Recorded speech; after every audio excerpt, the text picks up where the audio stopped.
जी, अस्सलाम वालेकुम। मैं हूँ अवैस सलीम और मेरे साथ मौजूद हैं जावेद रहमान। हमारे ख़ास मेहमान आज हैं अमीर अब्बास। आप इनका शो देखते हैं बोल्ड टेलीविज़न पर। हमने आज इनको ज़हमत दी है, ये जानने के लिए कि ये जो सियासी माहौल इतना गर्म हुआ हुआ है और हलचल हो रही है, क्या ये वाक़ई इमरान खान के लिए कोई सीरियस खतरा साबित हो सकते हैं या ये ऑपोज़िशन की तरफ से अपने आप को रेलेवेंट रखने की एक कोशिश है? तो अमीर अब्बास, आपका बहुत-बहुत शुक्रिया कि आपने आज हमें वक़्त दिया। ज़रा बताएँ ना कि ये जो आपकी रीडिंग है इस सारी सिचुएशन की, इतने अरसे से ये मुलाकातों का सिलसिला चल रहा है, एकदम ऐसे लगता है कि ऑपोज़िशन के अंदर एक तहरीक आ गई है। आपको क्या लगता है कि ये सिर्फ़ अपने आप को रेलेवेंट रखने की कोशिश कर रहे हैं या वाक़ई ये इमरान खान की हुकूमत की जो कश्ती है आपको डोलती हुई नज़र आ रही है? बहुत बहुत शुक्रिया अवैस साहब आपका भी और जावेद साहब का भी। देखिए, तकरीबन कमोबेश इस वक्त पाकिस्तान में वही सूरत हाल है जो 2014 के धरने के वक्त थी हुँ, या लॉन्ग मार्च के वक्त थी। फर्क अभी तक सिर्फ ये है कि कोई लॉन्ग मार्च या धरना नहीं चल रहा, हुँ, लेकिन हुकूमत के गिरने की, हुकूमत के जाने की, इत्तेहादियों के छोड़ने की, मार्शल लॉ की, आर्मी चीफ कैसे आएगा, डीजीआईएसआई कौन होगा, कौन किसके खिलाफ साजिश कर रहा है, तो कमोबेश वही माहौल हमें दोबारा 6 साल के बाद फिर अनफॉर्चुनेटली पाकिस्तान में देखने को मिल रहा है। बिल्कुल। यहाँ दो चीजें हैं।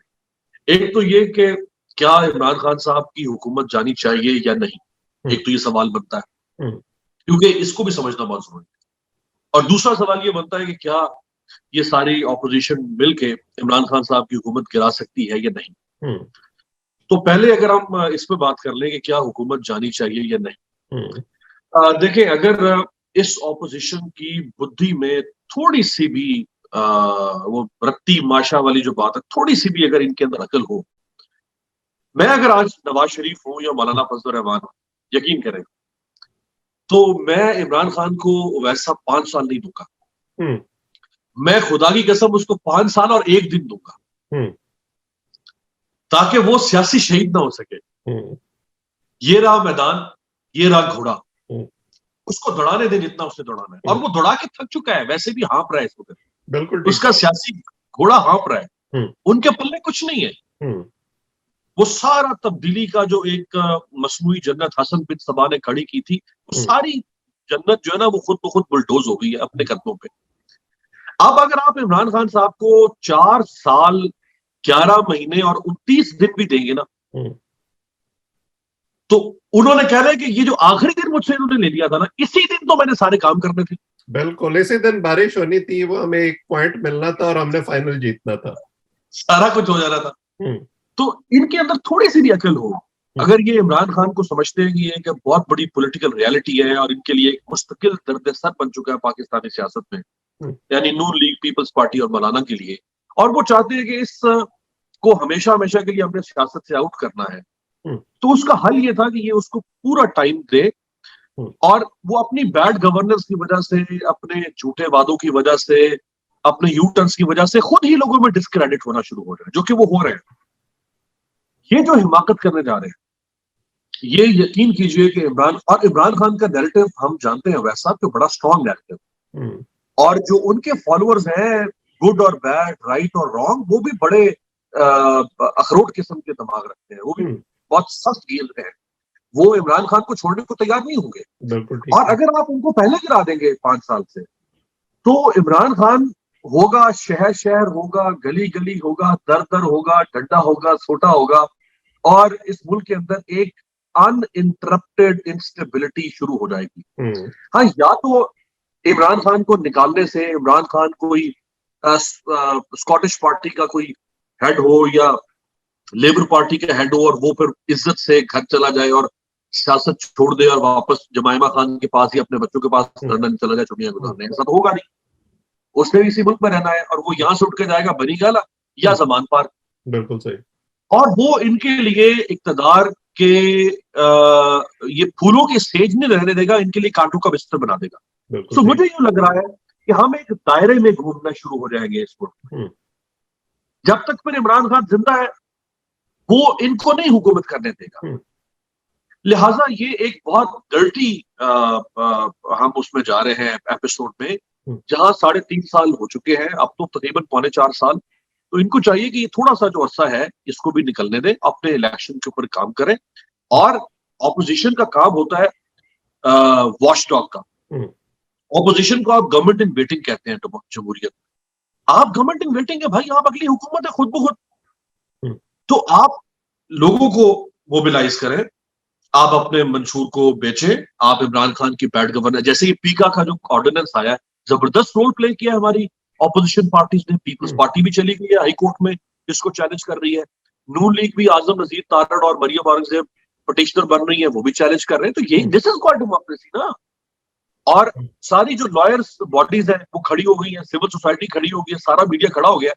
और इमरान खान साहब को बुरी तरह से इसमें वो पीएमडीए के बाद अब पीका में इनको शिकस्त हो रही है। बिल्कुल सही बात है, लेकिन सवाल यहाँ पे यह पैदा होता है कि ये जो बुनियादी बात आपकी समझ में आ रही है और हमारी समझ में आ रही है कि एक हुकूमत जो 3.5 साल में इतनी गैर मकबूल हो चुकी है, और उसका 5 साल में क्या असर होगा आगे जाके जब उनके पास कोई विजन भी नजर नहीं आ रहा, तो ये बात आखिर ऑपोजिशन की समझ में क्यों नहीं आ रही?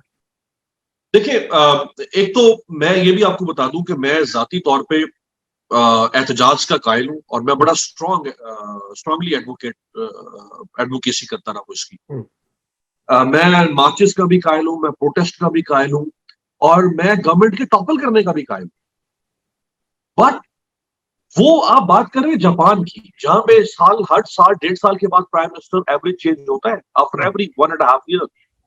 बट वो आप गुजर चुके हुए हैं उस इंस्टेबिलिटी के फेस से। अभी आपके बर्तानिया में 3 साल में 3 प्राइम मिनिस्टर चेंज हो गए। डेविड कैमरन की जगह पे थेरेसा मे आई, थेरेसा मे की जगह पे बोरिस जॉनसन आ गया। बट वो इंस्टेबिलिटी के फेस से निकल गए हुए हैं। वो सुबह शाम भी वजीर आजम तब्दील करें तो उनके ऊपर असर नहीं पड़ता। हमारी चूंकि बिल्कुल एक यूटोपियन किस्म की सिचुएशन है, तो इसलिए हमें इस प्रिंसिपल को या इस रूल को थोड़ा सा फ्लेक्सिबल करना पड़ेगा अपने हिसाब से। अब जहां तक इनको समझ नहीं आ रही, देखिए, हेस्ट मेक्स वेस्ट। मुझे लग रहा है कि ये जल्दबाजी में गिरा तो देंगे शायद, इसमें कोई बईद नहीं है कि ये गिरा सके, उस पर आगे बात भी कर लेते हैं। लेकिन ये बहुत ज्यादा नुकसान करेंगे अपना, ये कोई फायदा नहीं करने जा रहे। असल में मसला ये है कि इस वक्त इनके लिए इमरान खान एक अनएक्सेप्टेबल एंटिटी बन चुके हुए। जैसे आपकी इनके लिए या किसी और के लिए, ये भी एक अहम सवाल है। देखिए, वो जिधर वो इशारा है उसकी हम बड़ी कोशिश कर रहे हैं कि हमें कोई बहुत सब्सटैंशियल किस्म का कोई सबूत मिल जाए, बट कुछ सब्सटैंशियल किस्म की चीज मिल नहीं पा रही है। अब अंडर करंट में अगर उनको ग्रीवेंसेस होगी, और वो डेफिनेटली, देखिए ना, जब एक प्राइम मिनिस्टर है और एक इतना बड़ा मुल्क का मिलिट्री इंस्टीट्यूशन है, तो एक वर्किंग रिलेशनशिप होता है हर दौर में फौज का और हुकूमत का।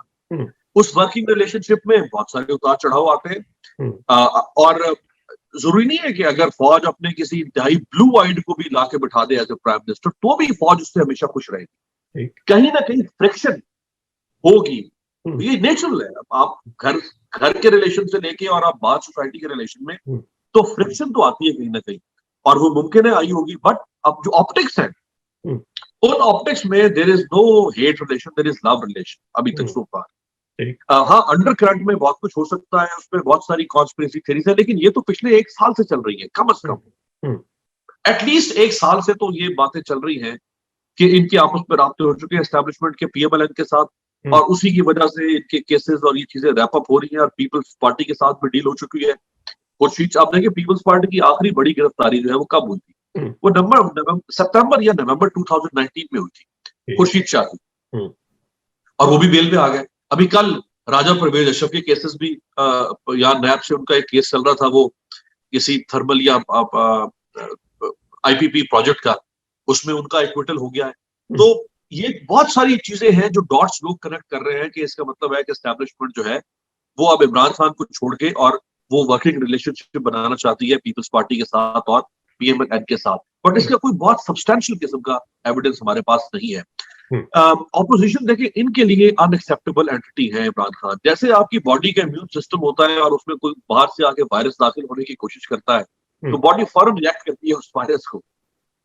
तो इमरान खान साहब को ये रिएक्ट कर रहे हैं बहुत शदीद तरीके से, वो एक्सेप्ट नहीं कर पा रहे हैं इमरान खान को एक पॉलिटिकल एंटिटी के तौर पे। और इमरान खान साहब की अपनी भी इतनी हिमाकतों की एक तवील फहरिस्त है कि उन्होंने बिला वजह वो उड़ता तीर, इधर से तीर आ रहा है, वो छाती पे झीलने को तैयार हो जाते हैं। अब बैठे बैठे मीडिया के साथ आप हर चौथे पांचवें दिन आपको चुल आती है और आपको लुच तल देते हैं फॉर नथिंग। भाई इस मुल्क में और 3600 इश्यूज हैं जिनका मैंडेट मिला हुआ है। आपको ये मैंडेट पीका वीका का नहीं मिला था, पीएमडीए का मैंडेट कुछ और मिला हुआ था। ऑल्दो मैं इस हक में हूं कि मीडिया रेगुलेशन होनी चाहिए और स्ट्रिक्ट होनी चाहिए, बट आप क्यों एक बिला वजह फॉर नथिंग एक क्रिटिकल मोमेंट पे जब पहले ही आप डावाडोल हो रहे हैं, आप इससे भी पंगा, उसको भी उंगली, उसके साथ भी लड़ाई, उसके साथ भी मता। भाई कोई पॉलिटिक्स भी तो किसी चीज का नाम होता है। आप अगर और कुछ नहीं तो कम से कम वो जो दुनियावी सियासत है वही सियासत ही कर ले आप। वो सियासत भी नहीं हो रही है। अभी खुद उनके अटॉर्नी जनरल ने कह दिया, अटॉर्नी जनरल कह रहा है कि ये ड्रैकोनियन लॉ है, और प्राइम मिनिस्टर को मिलकर उन्होंने कहा कि भाई बताया कि भाई ये आप मरने जा रहे हैं, खुदकुशी है ये, और इस्लामाबाद हाई कोर्ट ने उड़ा के रख दिया उसको। सो ये कौन है जो ऐसे मौके पे जब आप मुसलसल आप पॉपुलैरिटी से आपका ग्राफ जो है वो नोज डाइव और पॉपुलैरिटी की तरफ जा रहा है, नोज डाइव, आपसे क्यों को रोजाना उठ के इस किस्म की कोई हिमाकत करवाए चले जा रहा है? आपको तो सिंपैथीज गेन करनी चाहिए थी, और खासतौर पे मीडिया का मेक एंड ब्रेक में पाकिस्तान में बड़ा रोल है।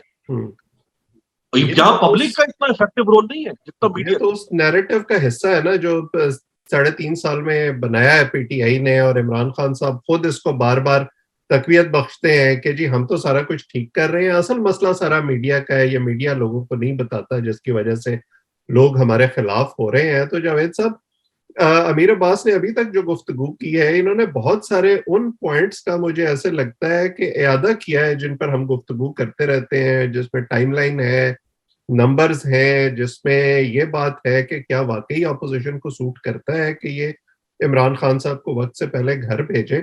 तो आप जरा इस मौके को इस्तेमाल करते हुए और अपनी मालूमात को इस्तेमाल करते हुए, अगर अमीर अब्बास साहब हमारे हथे चढ़ ही गए हैं, तो जरा कोई एक गुगली फेंके ना इनकी तरफ, ताकि ये कोई अंदर की खबर हमें दे। जी बहुत शुक्रिया। एक तो वो अमीर अब्बास साहब ने बताया कि 2014 की सूरत हाल जो है वो दोबारा तकरीबन वैसी पैदा हो चुकी है। इन्होंने कहा कि वो सिर्फ इसमें धरना नहीं है, तो वो भी हुज्जत तमाम होने वाली है। 27 फरवरी से वो वहां से रवाना हो चुके हैं। अब उसमें ये है कि उन्होंने यहाँ के हाथ लगा के चले जाना है या वापस यहाँ रुक जाना है। अभी तक उन्होंने वैसे सिट इन का कुछ नहीं कहा कि हम यहाँ आके बैठेंगे या नहीं। अब दूसरी सूरत हाल ये कि इन्होंने, अच्छा ये तो अगर हम बात करें पीपल्स पार्टी का, जब ये जो अदम एतमाद की तहरीक की, जब बेनजीर साहिबा के खिलाफ आई थी तहरीक, ये जो मीटिंगें हुई हैं आप इनको भूल जाएंगे अगर आप वो पुरानी अखबारें उठा के देखें उधर कितनी मीटिंग्स हुई थी। 2007 में तो 6 में जब शौकत अजीज साहब के यहाँ 2 आ चुकी हैं तहरीक अदम एतमाद मशहूर जो हैं, जो लीडर ऑफ हाउस से मुतल्लिक। एक तो आई जो नाकाम हुई हैं, अभी तक तो वैसे जो भी आई हैं उनमें सिर्फ स्पीकर के खिलाफ थी, एक वो कामयाब हुई थी। बाकी लीडर ऑफ हाउस के खिलाफ जो आई हैं, बेनजीर साहब के खिलाफ जो आई थी उसमें बड़ी मीटिंग्स हुई थी। ये तो शुक्र है उस वक्त ये 2 बड़े चैनल, ये बाकी चैनल नहीं थे, नहीं तो हम उधर भी देखते कि क्या क्या कुछ हुआ। अब जो है इन्होंने एक और बात की कि ये आए रोज ये तमाशा लग रहा होता है कि ये इस तरह से होना है। ये हुज्जत तमाम होने के लिए इसके भी रूल्स मौजूद हैं। तहरीक अदम एतमाद जब ये ले आएंगे उसके बाद 6 महीने ये उसको टच नहीं कर सकते रूल्स के मुताबिक। फिर अगले 6 महीने, फिर अगले 6 महीने में क्या होना है, अगला साल आ जाना है, फिर बाई इलेक्शन की चांसेस नहीं है, फिर उनमें इतना दम खम नहीं रहना। अब तक तो ये इसको जो एटॉमिक वो राज लेके फिर रहे हैं कि टाइम फ्रेम क्या है लाने का, क्या कब तक लानी है, वो इनके साथ अभी तक तय नहीं हो सका कि क्या कौन सी ऐसी साइंस है। अब इन्होंने कहा, इन्होंने एक दस्तखती मुहिम शुरू की है पिछले दिन कि उसके अंदर भी ये 159 अभी तक पूरे कर चुके हैं। दूसरी तरफ वो भी वैसे घबराए हुए हैं, वो बात तो करते हैं कि हम कि घबराना नहीं, वो खुद भी घबराए हुए हैं। वो जिस तरीके से वो बातें कर रही हैं और जिस तरीके से वो, अब उन्होंने आके प्राइम मिनिस्टर ने रूस से आके पहला दौरा MQM बहादराबाद का ही करना है, वहां जाके उन्होंने मिलना है उन लोगों से। उन्होंने जो पीका के मुतालिक जो बात की है, ये इस टाइम इस बात का आना बड़ा इंपॉर्टेंट है। अब दूसरी बात ये है कि देखें, अगर हम अददी, कुछ होती हैं ख्वाहिशात, कुछ होती है खबर। हम जर्नलिस्ट ज्यादातर वैसे ख्वाहिश को खबर लेके आगे चल रहे होते हैं कि किसी तरीके से जो मैं बात मेरे जहन में आई है इसको पूरा करते हुए मैं इसको हाईलाइट कर दूं। ख्वाहिश क्या है? ख्वाहिश आपने कल सुन ली, CM चौधरी परवेज इलाही, पीएम। वैसे ख्वाहिश को खबर बनाने वाले सहाफी हमारे पास दोनों कैंप्स में मौजूद हैं। एक वो है जिनका ये ख्याल है कि खान साहब अगले कम से कम 10-15 साल अपनी सीट पर बिल्कुल जमे हुए हैं, और दूसरे वो हैं जिनके ख्याल में बिल्कुल कल घर जा रहे हैं। जी बिल्कुल। तो ये ख्वाहिशात और खबरें जो है ना, ये इस टाइम बहुत तेजी से, वो रूमर्स मिल जो है ना, बड़ी तेजी से स्पिन कर रही है। और आने वाले दिनों में ये जो चीजें अनफोल्ड होंगी तो आप देखेंगे। अददी अक्सरियत की मैं थोड़ी सी आपको ना एक छोटा सा एक वो बता दूं। इस टाइम जो आपके इत्तेहादी हैं, जो तीन दफा जो आपने रिसेंटली मार खाई है, स्टेट बैंक के ऊपर, फाइनेंस बिल के ऊपर, ईवीएम के ऊपर, इलेक्ट्रॉनिक वोटिंग मशीन, ये मैं अपोजिशन की बात कर रहा हूं, उसमें कितने थे? 17, 18, इतने वोटों से मार खाई है। अगर आप देखें कि इनके इत्तेहादी क्यों अहमियत रखती हैं, एमक्यूएम के पास हैं 7 वोट्स, पीएमएलक्यू के पास हैं 5 वोट्स, जीडीए के पास हैं 3, शेख रशीद साहब तो इनके साथ हैं ही हैं, बाप के पास हैं 4। ये टोटल बन जाते हैं जमहूरी वतन पार्टी शाहजहान बुख्ती साहब वाली, ये मिला के बन जाते हैं 20 वोट्स। अब ये 20 अगर पूरे ही बना लें ये लोग अपोजिशन वाले, फिर जाके ये जो ख्वाहिश है ये खबर बनने की सूरत बन सकती है। अगर चले जी 2 इनमें से मिस हो गए, इंडिपेंडेंट इनके साथ 4 हैं, ये मैं नेशनल असेंबली की बात कर रहा हूं, उन 4 के 4 इनको हम इनकी ख्वाहिश के मुताबिक अगर दे दें, 4 के 4 ही इन्होंने के साथ जाने हैं। 18 वोट्स इन्हें चाहिए इनको हराने के लिए। 172 की टोटल पीएम को एतमाद के वोट के लिए नंबरिंग चाहिए होती है। पिछली दफा वो ले चुके हैं 178। बिल्कुल सही। अगर हम एमक्यूएम को भी छोड़ दें, इसको भी छोड़ दें, पीएमएलक्यू को, फिर भी अगर आप काउंट करें, ये सब लोग वहां मौजूद हो जाते हैं। किसी के कमर में दर्द नहीं होता उस दिन, किसी को कोरोना के सिम्टम्स नहीं आते, फिर जाके भी इनके पास बराबर 172 के करीब वोट रह जानी है। तो अददी अक्सरियत जी, यही वो मुअम्मा है ना, जिसको अब हम जैसे तमाम लोग हल करने की कोशिश कर रहे हैं कि ये नंबर कहां से पूरे करेंगे।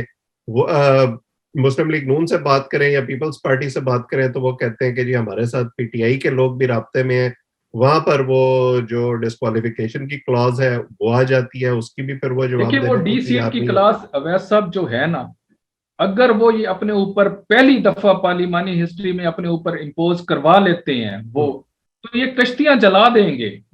ये जो लोग हैं ना, नाराज लोग, अगर ये कहेंगे कि अब ठीक है हमने इनके खिलाफ वोट दे दिया, इलेक्शन कमीशन हमारे पास हमारे खिलाफ एक्शन ले ले, हमें डी सीट कर दे, असेंबली भी उड़ जानी है। अगर सपोज अगर ये फिर दोबारा ख्वाहिश की बात करेंगे, अगर ऐसा हो गया, पार्लियामेंट की तारीख में पहली दफा ऐसा होगा, अगर ये नाराज लोग इनके साथ मिल गए और उन्होंने अपने आप को डी सीट भी करा लिया, लेकिन वो डी सीट करने के बाद अगली बात जो ये है, वो कितना अरसे तक अहल रहेंगे अगले इलेक्शन में हिस्सा लेने के लिए, ये सारी बातें भी जहन में हमें रखनी चाहिए। बिल्कुल सही बात है। तो अमीर अब्बास, ये जो इत्तेहादियों की बात है और जो एक डिस्ग्रंटल्ड ग्रुप है पीटीआई के अंदर, जिसमें से तरीन साहब का ग्रुप तो बड़ा वाजे है, लेकिन जाहिर है और लोग भी हैं जो इधर उधर राब्ते करते फिर रहे हैं, आपके ख्याल में ये कितना बड़ा सिग्निफिकेंट फैक्टर है? और जैसे जावेद अभी कह रहे थे कि क्या ये अगले इलेक्शन की तरफ देख रहे हैं या ये शॉर्ट टर्म में भी अपनी लॉयल्टीज चेंज करने के लिए तैयार है?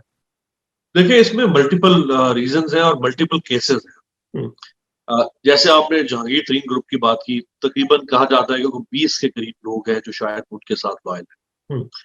अच्छा, इसी तरह से एक जनूबी पंजाब महाज एक बना था 2018 से पहले, और वो महाज पर पीटीआई के साथ जम हो गया या उसके साथ मिलकर उन्होंने इलेक्शन लड़ा, जिसमें ये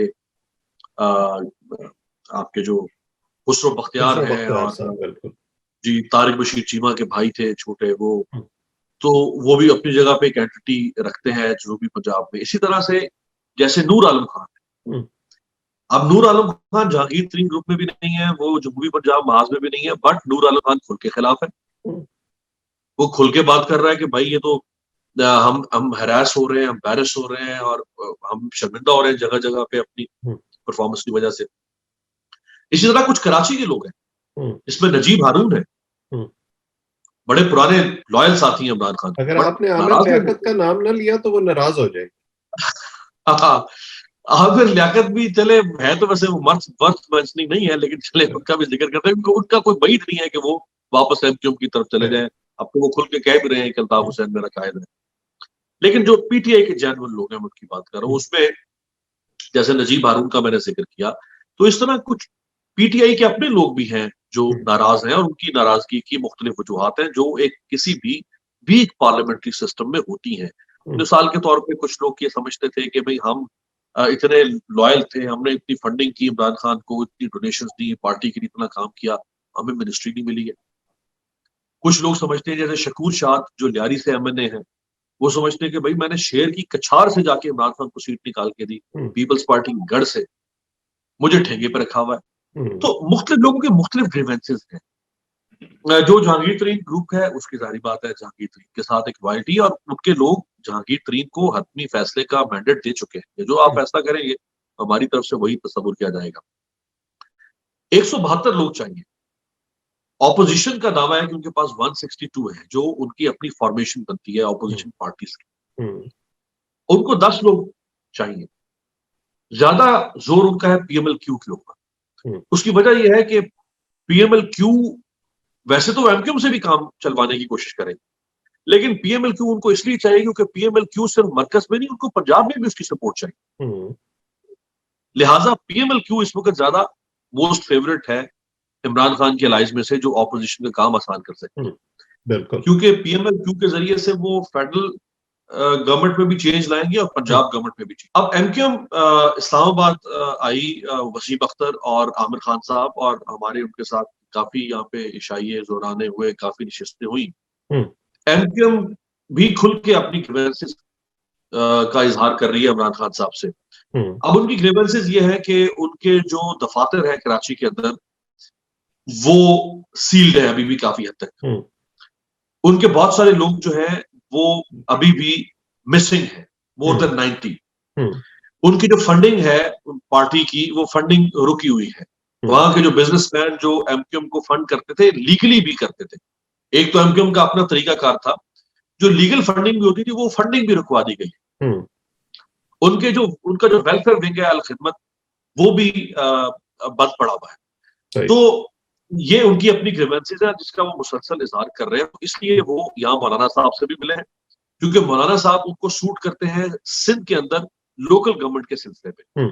क्योंकि सिंध के लोकल गवर्नमेंट के हवाले से मौलाना पीपल्स पार्टी के शदीद एंटी है, और एमक्यूएम भी पीपल्स पार्टी की शदीद एंटी है। और जो वहां के लोकल गवर्नमेंट कानून को तब्दील करवाने के लिए ये दोनों कोशिश कर रहे हैं, तो वहां इनकी आपस में एक अंडरस्टैंडिंग बनती है।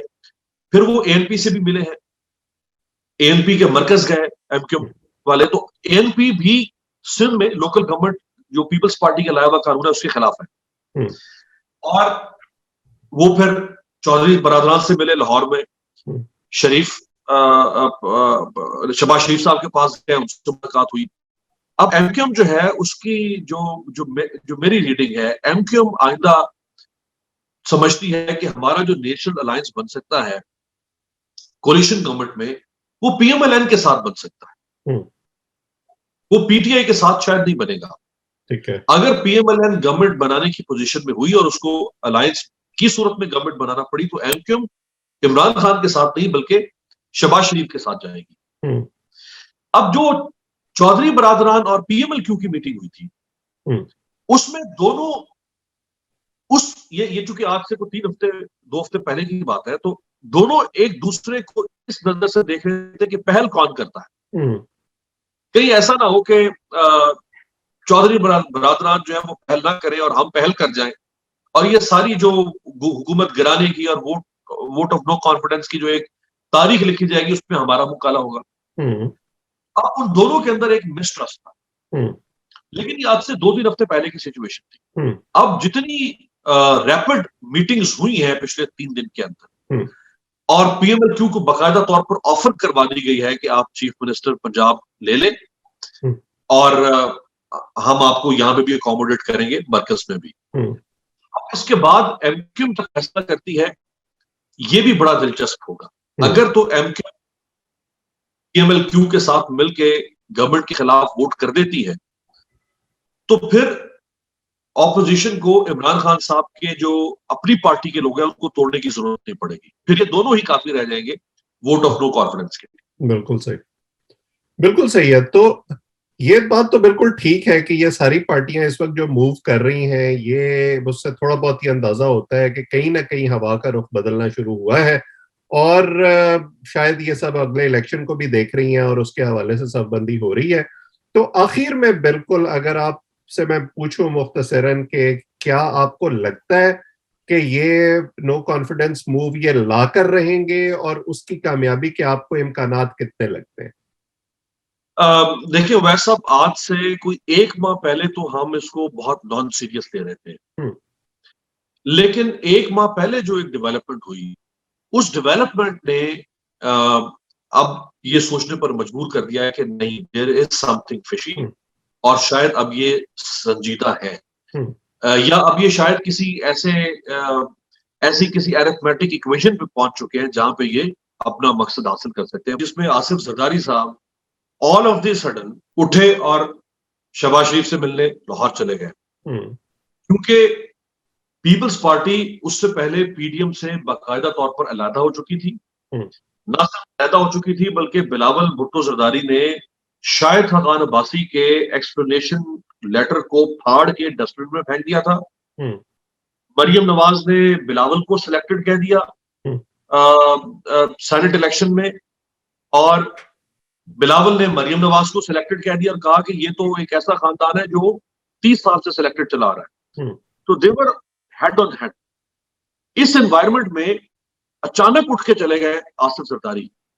तो इसका मतलब है कि जरदारी साहब, जिनको उस्ताद माना जाता है पार्लिमानी सियासत का पाकिस्तान में, तो इसका मतलब है कि वो कोई कैलकुलेशन करके कोई प्रपोजल बना के उनके पास लेकर गए। जब वो गए तो उनको कोई बहुत बहुत वार्मली वेलकम तो किया गया, लेकिन उनके प्रपोजल को बहुत वार्मली वेलकम नहीं किया गया। उसकी वजह पीएमएलएन के अंदर मौजूद वो डिस्ट्रस्ट है, और एक बाकायदा एक पीएमएलएन में एक ऐसा ग्रुप है जो आसिफ जरदारी को पसंद नहीं करता, जिसमें ख्वाजा आसिफ साहब हैं। उन्होंने आज से 1.5 साल पहले खुलकर कहा था एक टॉक शो में कि आसिफ जरदारी पर एतमाद नहीं किया जा सकता। उनमें सरदार मेहताब खान अब्बासी, जो चीफ मिनिस्टर है सूबा सरहद के उस जमाने में, आज 4 साल के बाद लंदन गए, उनकी नवाज शरीफ साहब से मुलाकात हुई है, बड़ी तवील नाराजगी थी, वो अपनी नाराजगी बताकर आए हैं। वो है, और भी बड़े मोतबर लोग हैं जो पीपल्स पार्टी के साथ नहीं चलना चाहते, लेकिन जरूरत इजाद की माँ है, मजबूरी में गधे को भी बाप बनाना पड़ जाता है। तो जरदारी साहब के साथ बैठना बहुत मुश्किल काम है। तो अब जरदारी साहब के प्रपोजल को पीएमएलएन फौरन एक्सेप्ट करने को तैयार नहीं थी कि कहीं ऐसा ना हो कि ये दोबारा हमें इस्तेमाल करके और अपना कोई मकसद हासिल करें, और फिर हम लोगों में जलील हो जाए कि हम एस्टैब्लिशमेंट के साथ हमने ये किया वो किया। तो फिर पीएमएलएन की तरफ से उन्हें कहा गया कि भाई आप हमें कोई कंक्रीट कैलकुलेशन करके दें कि आप कैसे लोगों को तोड़ेंगे, किनको तोड़ेंगे, कितने नंबर होंगे, कैसे होंगे। उसमें फिर जरदारी साहब ने फर्दर जब काम किया तो फिर हमें मजीद अगली मीटिंग्स होती नजर आई, और अब वो जो कल तक की, जो लास्ट परसों तक की मीटिंग थी, बड़ी अहम मीटिंग होगी। तो ये जो मीटिंग परसों हुई है, जिसके बाद एक कमेटी बनी, दैट शोज के अब ये शायद किसी कंक्लूजन पर पहुंचने लगा है मामला कि हमने कैसे इसको फ्लोट कर। बिल्कुल सही। तो ये आखिर में आपने एक बड़ी अहम बात की तरफ इशारा किया है, जिस पर अक्सर जो इंडिपेंडेंट एनालिस्ट हैं वो भी बात करते हैं कि इन जमातों के आपस के जो ट्रस्ट इश्यूज हैं उनको ये कैसे ओवरकम करेंगे और कैसे आगे चलेंगे, और फिर जब ये आपस में अगली जो सेटअप है उसकी बात करते हैं तो क्या गिव एंड टेक होगी, किसको क्या मिलेगा, इलेक्शन पहले होंगे बाद में होंगे। अब बहरहाल उसके हवाले से एक कमेटी बन गई है, देखते हैं कि वो कमेटी क्या फैसला करती है। उस पर हम बातचीत का सिलसिला आइंदा भी जारी रखेंगे। अमीर अब्बास साहब को भी ज़हमत देते रहा करेंगे। आज अमीर अब्बास आपका और जावेद साहब आपका भी बहुत शुक्रिया कि आपने वक्त दिया। आज गुफ्तगू का सिलसिला यहीं ख़त्म करते हैं। आप लोग जो इस चैनल को देख रहे हैं हमें सब्सक्राइब कर लें ताकि ये गुफ्तगू आइंदा भी आप तक पहुंचती रहे। आज इतना ही, आप सबका बहुत बहुत शुक्रिया।